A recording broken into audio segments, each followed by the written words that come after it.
October 17, 1929. A black sedan pulls up beside a young man on a deserted Staten Island beach. 3 men drag him inside. What happens next should have killed him. They beat him mercilessly. They slashed his throat from ear to ear. They carved his face with knives. Then they dumped his body on the sand and drove away, leaving him for dead. But Charles Luciano didn't die that night. And when he woke up in the hospital, his nickname became permanent. From that moment on, he was Lucky. What you're about to hear isn't just another gangster story. This is the true account of the man who took the chaotic, violent world of street gangs and transformed it into a billion-dollar empire. The man who created the blueprint every organized crime syndicate still follows today. The man who proved that in America, even a poor immigrant kid could build an empire, if he was willing to kill for it. This is the story of Lucky Luciano, the father of modern organized crime, the man who invented the mafia as we know it. November 24, 1897. In the dusty Sicilian village of Lercarafritti, a boy was born into poverty. His name was Salvatore Lucania. His family had nothing. The streets of their village were ruled by ancient codes of honor and vendetta, blood feuds that lasted generations, violence that was passed down like a family recipe. But Salvatore's parents wanted something different. They wanted the American dream. In 1906, when Salvatore was just 9 years old, the Luciano family boarded a ship bound for New York City. They arrived at Ellis Island with hope in their hearts and emptiness in their pockets. They settled in Manhattan's Lower East Side, one of the most brutal neighborhoods in America. Picture this for a moment. Families crammed into tiny apartments with no heat, no running water. Children sleeping 4 to a bed. Garbage piling up in the streets. And everywhere gangs. Irish gangs. Italian gangs. Jewish gangs. All fighting for control of the same few blocks. Young Salvatore, now calling himself Charles, learned quickly that there were only 2 types of people in his neighborhood: victims and survivors. He chose to survive. By age 10, he was already running errands for the local gangsters. By 14, he'd formed his own street gang with a skinny Jewish kid named Meyer Lansky and a hot-tempered associate named Benjamin Bugsy Siegel. These weren't just friendships. These were the partnerships that would reshape American crime forever. But here's what made Charles Luciano different from every other street thug in New York. While others were fighting over street corners, he was thinking bigger. Much bigger. He saw something the old-time gangsters couldn't see. He looked at the Irish gangs, the Jewish gangs, the Italian gangs all killing each other over scraps, and he asked a revolutionary question. What if we worked together instead? What if crime could be organized? But before Luciano could build his empire, he'd have to survive the most violent decade in American history. January 17, 1920. The United States government made the greatest mistake in its history. They banned alcohol. Overnight, they turned every American who wanted a drink into a criminal. And they handed organized crime the biggest business opportunity in history. Prohibition. The era that would make millionaires out of murderers. Charles Luciano saw the gold mine immediately. While other gangsters were hijacking trucks and fighting over territory, Luciano was building something more sophisticated. He established partnerships with Jewish gangsters like Meyer Lansky and Dutch Schultz. He made deals with Irish bootleggers. He understood something simple but profound. Everyone's money was green. But there was a problem. The old guard. The Italian-American crime world was still controlled by the mustache Petes, old-school Sicilian bosses who refused to work with anyone who wasn't Italian. They saw Luciano's partnerships with Jews and Irish as a betrayal. They called him a disgrace. They said he had no honor. 2 men stood above all others in this old world. Joe the Boss Masuria and Salvatore Maranzano. And in 1930, these 2 dinosaurs went to war with each other. The Castellamarese War, they called it. Bodies started dropping all over New York. Innocent people caught in crossfire. Entire families wiped out over ancient grudges that had nothing to do with business. Luciano watched this insanity and saw an opportunity. He was working for Joe Masuria at the time, but he secretly reached out to young gangsters on both sides. He made them an offer: help me end this war and we'll split up New York. No more fighting over scraps. Everyone gets a piece of the pie. But first the old bosses had to go. April 15, 1931. Masuria and Luciano were having lunch at a restaurant in Coney Island. They ate. They played cards. They laughed. Then Luciano excused himself to go to the bathroom. The moment he left, 4 gunmen walked into the restaurant. They shot Joe Masuria 20 times. He died face down in his pasta. Luciano had just murdered his own boss. But he wasn't done. 5 months later, September 10, 1931, Salvatore Maranzano, who had declared himself boss of bosses after Masuria's death, was in his office when 4 men walked in. They were disguised as police officers. Maranzano thought he was safe. He was wrong. They shot him. They stabbed him. They made absolutely sure he was dead. And according to legend, on that same day, Luciano's men killed 30 to 60 old guard mafia leaders across the country. A coordinated purge. The night of the Sicilian Vespers, some called it. In one day, Charles Lucky Luciano had decapitated the entire old world mafia. Now came the really brilliant part. What would you do after killing your way to the top? Most criminals would declare themselves the new boss.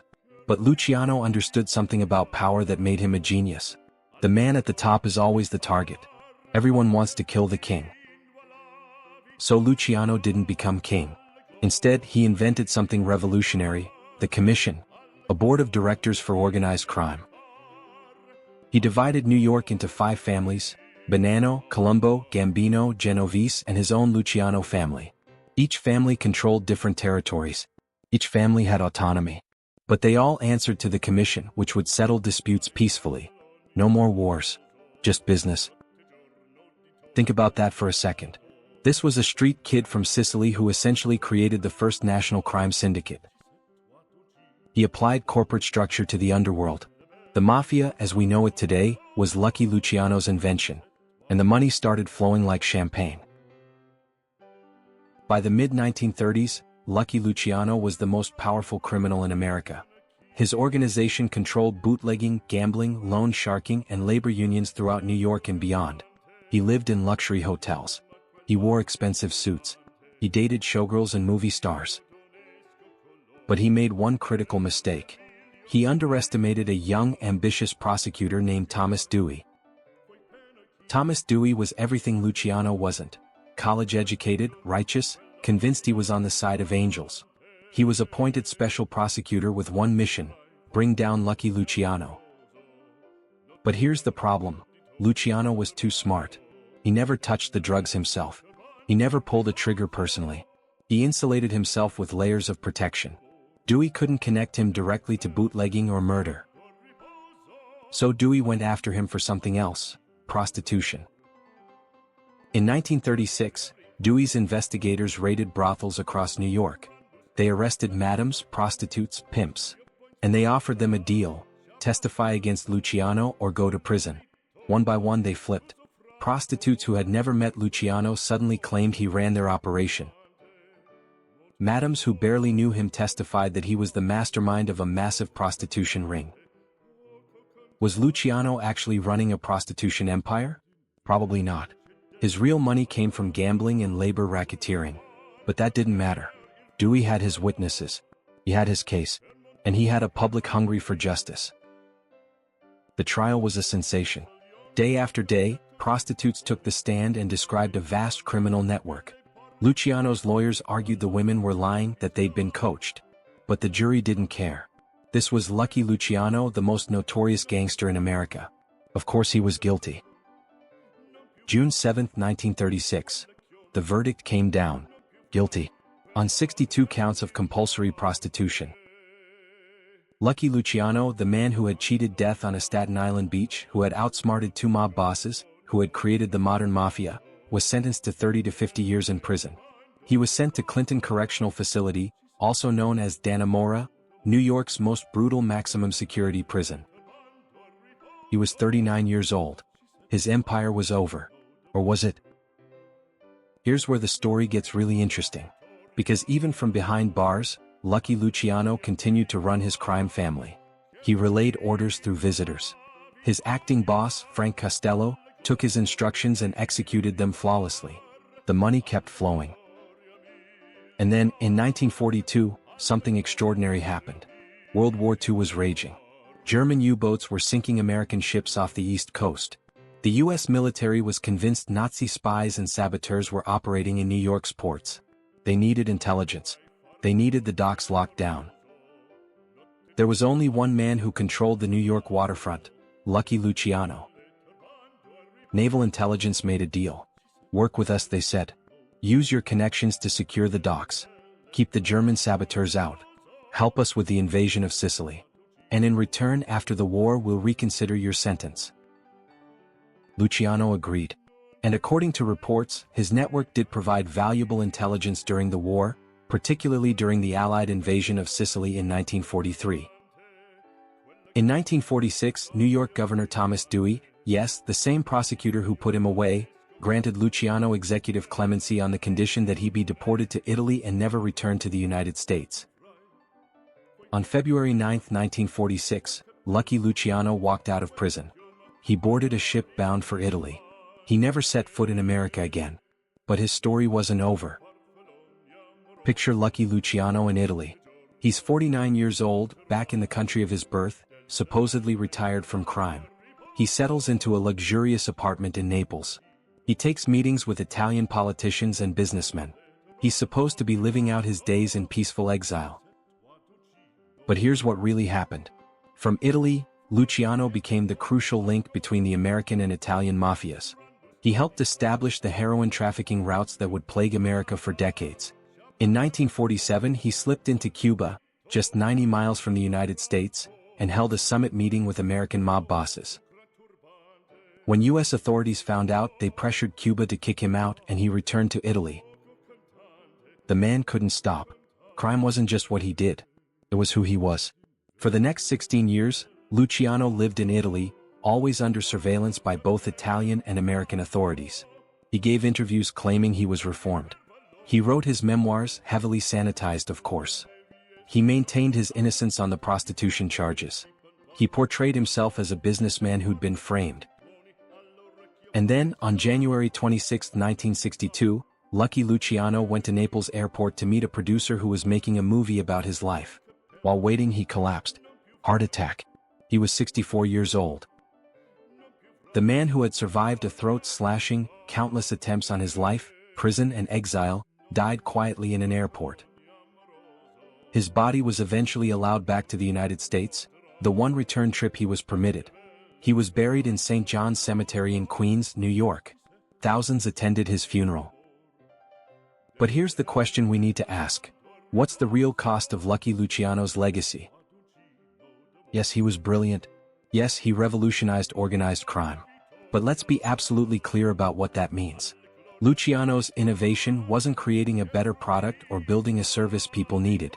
His innovation was making violence more efficient, making corruption more systematic, making crime more profitable. The commission he created didn't end violence, it just made violence more organized. The 5 families he established didn't help communities, they exploited them. His empire was built on fear, addiction, extortion, and murder. Think about the prostitutes who were forced to testify against him. Whether or not he ran that particular operation, we know his world exploited countless women. Think about the dock workers forced to pay protection money. The small business owners threatened into paying for insurance. The addicts who got hooked on the heroin his networks imported. Every dollar Luciano made came from someone else's suffering. And yet, his name is legendary. Movies, books, TV shows, we've romanticized him. We call him Lucky. We admire his cleverness. We study his strategies. Would you have trusted him if you met him in person? Charming, intelligent, always impeccably dressed. Would you have known you were shaking hands with a killer? Lucky Luciano died more than 60 years ago, but his creation lives on. The commission still exists, though weakened by decades of prosecutions. The 5 families still operate.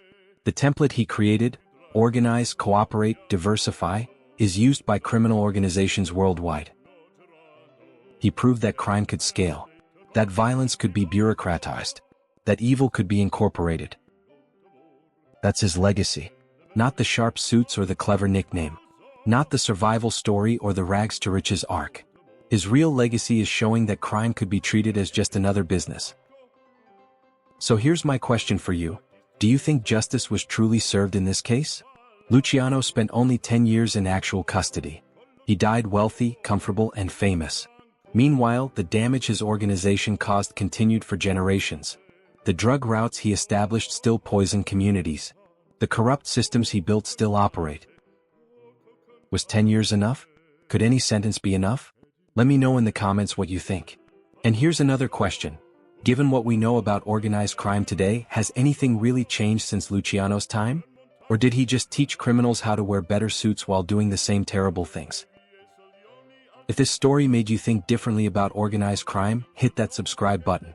We're diving deep into the real stories behind history's most notorious criminals. No glorification, no mythology, just the truth, the human cost, and the questions we need to ask about justice. Next week, we're covering another figure who changed American crime forever, someone whose name you definitely know but whose true story might shock you. Until then, remember, every empire, no matter how powerful, eventually falls. Lucky Luciano certainly did. Thanks for watching. Stay curious, stay critical, and never stop questioning.